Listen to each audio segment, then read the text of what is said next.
अस्सलाम वालेकुम एवरीवन। आज की इस वीडियो में एक्सरसाइज 3.2 का जो क्वेश्चन नंबर 1 हमने कंटिन्यू किया हुआ है उसका पार्ट नंबर 6 जो है वो हम सॉल्व करेंगे। So integration of x square root minus 1 over x square root whole square. So पहले स्टेप में हमने क्या करना है कि हमने इस जो स्क्वायर है ना इसको हमने एक्सपेंड करना है। सो एक्सपैंड हम वही a minus B whole square वाला फार्मूला जो है वो यहाँ पे इंप्लीमेंट करेंगे। सो इसको मैं यहाँ पे लिख देता हूँ x square root whole square plus 1 over x square root whole square minus 2 अपने पास से into first term into second term dx। So यहाँ पर मैंने कौन सा फार्मूला यूज किया है, फार्मूला जो है मैं यहाँ पे लिख देता हूँ आप लोगों के लिए। फार्मूला आपको पता है कि a minus B whole square किसके बराबर होता है, a square plus b square minus 2ab। So इस फार्मूले को यहाँ पर मैंने इंप्लीमेंट किया है। सो इसको मैंने एक्सपेंड किया है। आप देखिए आपके पास ये जो स्क्वायर है ये स्क्वायर रूट से cancel, 1 by x square root whole square है तो 1 का स्क्वायर 1 ही होता है। एक्स के रूट का स्क्वायर लूंगा तो आपके पास ये 2 इस स्क्वायर रूट से कैंसिल हो जाएगा। सिमिलरली ये एक्स के रूट इस एक्स के रूट से कैंसिल, तो हमारे पास जो टर्म बचती हैं उनको मैं यहाँ पे लिख देता हूँ। यहाँ से हमें x मिलेगा प्लस यहाँ से स्क्वायर रूट तो कैंसिल हो गया ना 2 से, 1 बाई एक्स मिलेगा और यहाँ से ये तो कैंसिल हो गए हैं तो -2 मिल गया dx। सो आपके पास इसको मैंने एक्सपैंड किया, कैंसिलेशन के बाद हमारे पास ये सिंपलेस्ट फॉर्म आ गई है। अब हमारे पास इंटीग्रेशन की जो प्रॉपर्टी होती है उसको हमने यहाँ पे यूज करना है। आप इंटीग्रेशन हर एक टर्म पे इलादा अप्लाई कर सकते हैं। सो मैं अप्लाई करता हूँ, गौर से देखिएगा। सबसे पहले x की integration with respect to dx plus integration of 1 by x dx minus integration of 2 dx। I hope so आपको यहाँ तक इस चीज की अंडरस्टैंडिंग हो गई है।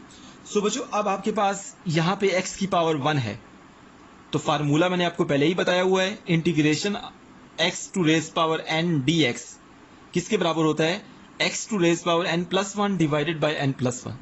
ये फार्मूला हमने पहले 5 पार्ट्स में यूज भी किया है। सो बाय द वे मैं ये स्टेप करने के बाद यहाँ पे फार्मूला लिख भी देता हूँ। सो हमारे पास इसकी इंटीग्रेशन क्या आएगी, x to raise power 1 plus 1 divided by 1 plus 1 plus.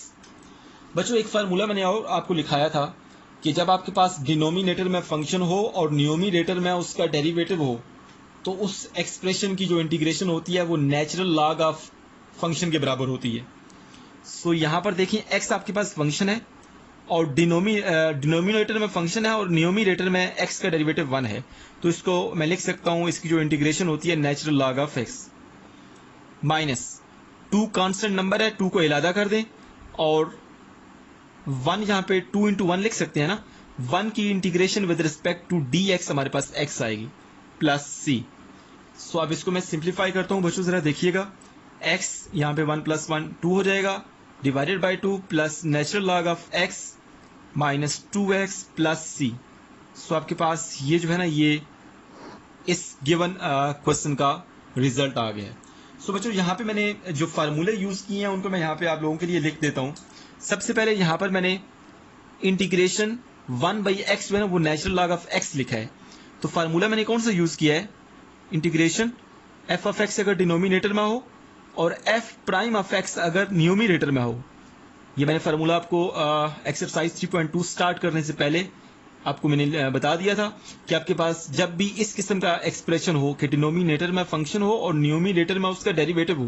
देखिए यहाँ पे x डिनोमिनेटर में फंक्शन है और x का डेरिवेटिव न्यूमिनेटर में है, तो इसका इंटीग्रेशन क्या होगी, natural log of f of x होती है।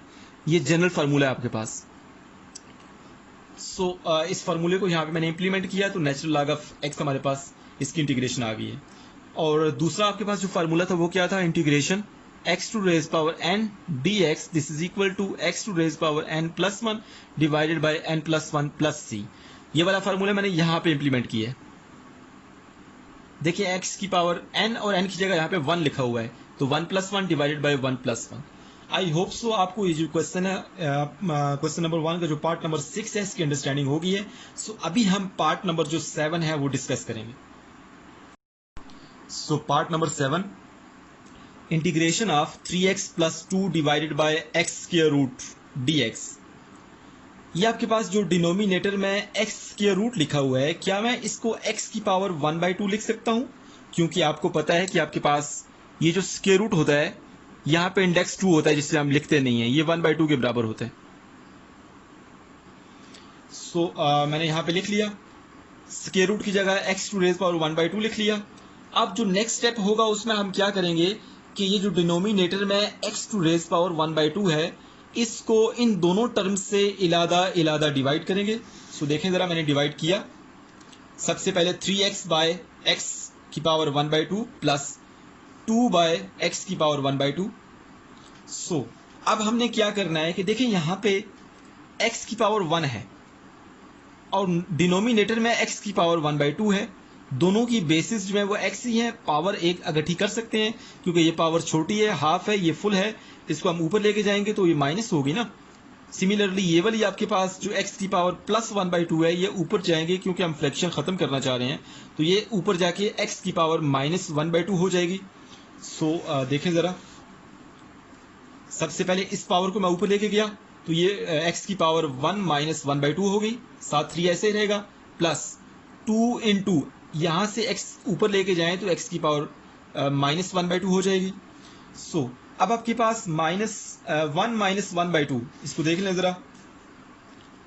1 माइनस 1/2, इसका हम एलसीएम लेते हैं, 2 आता है। 2 माइनस 1, दिस इज 1/2। इस वजह से यहाँ पे देखें 3x की पावर 1/2 बच गया है। इसका आप एलसीएम लेंगे तो हमारे पास 1/2 बचेगा। ये मैंने एलसीएम ले लिया आप लोगों के लिए। प्लस जो अगली टर्म है वो तो ऐसे ही रहेगी। यहाँ पे आपके पास ये जो ब्रैकेट है ये बाहर है, सॉरी यहाँ से थोड़ी सी गलती होगी, है ऐसे है, 2x की पावर माइनस 1/2 और bracket of into D x. अब हमने क्या करना है कि हमारे पास दो टर्म्स हैं, दोनों की इंटीग्रेशन हमने इलादा इलादा फाइंड करनी है। इंटीग्रल साइन जो है इन दोनों टर्म्स पे इलादा इलादा हम अप्लाई करते हैं। देखिए सबसे पहले मैंने 3x की पावर 1/2 पे अप्लाई किया dx, plus 2x to raise power minus 1/2 पे अप्लाई किया dx। 3 कांस्टेंट नंबर है, इसको मैं स्टार्ट में ला सकता हूँ। सिमिलरली 2 भी कांस्टेंट नंबर है, इसको भी मैं स्टार्ट में ला सकता हूँ।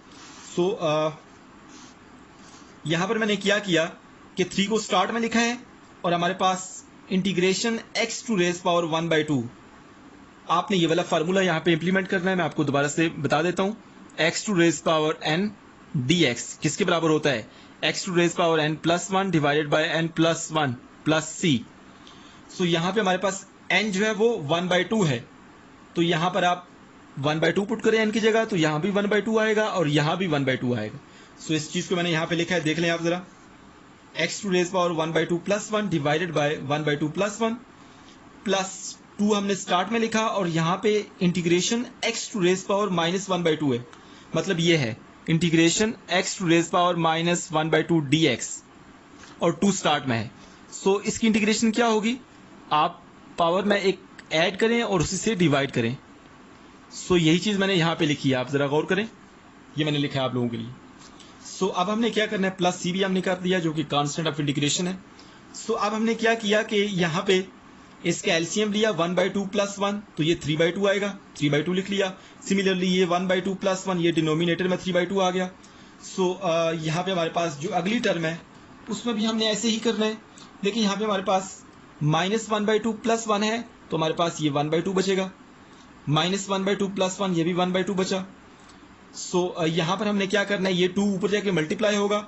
सिमिलरली आपके पास यहाँ से ये 2 ऊपर जाके मल्टीप्लाई होगा, तो आपके पास ये 3 से कैंसिल और यहाँ ये 2 ऊपर जाएगा ना, तो हमारे पास 2x टू रेज पावर 3/2 आ गया, प्लस ये 2 जब ऊपर जाके मल्टीप्लाई होगा तो 4 हो जाएगा, 4x to raise power 1/2 plus c।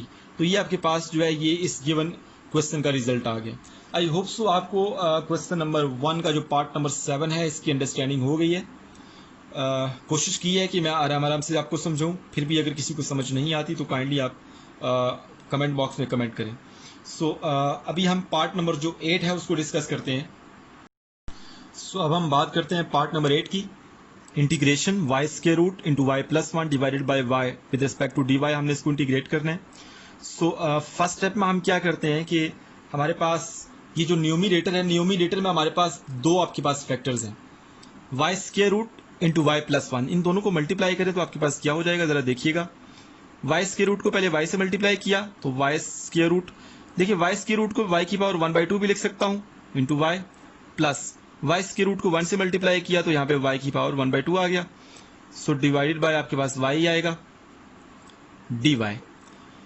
अब आपके पास ये y की पावर यहाँ पे 1 है और यहाँ पे y की पावर 1/2 है, दोनों मल्टीप्लाई हो रहे हैं, बेसिस सेम है, तो पावर जो है उनको हम ऐड कर सकते हैं। तो क्या हो जाएगा y to raise power 1/2 plus 1, this is 3/2 plus y to raise power 1/2 divided by y and dy। So this is equal to, देखिए यहाँ पे हमने क्या करना है, आपके पास जो डिनोमिनेटर है उसमें y की पावर 1 है।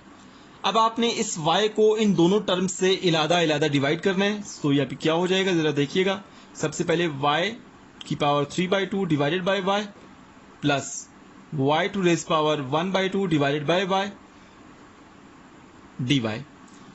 सो यहाँ पे देखें y की पावर 1 है और यहाँ ऊपर y की पावर 3/2 है।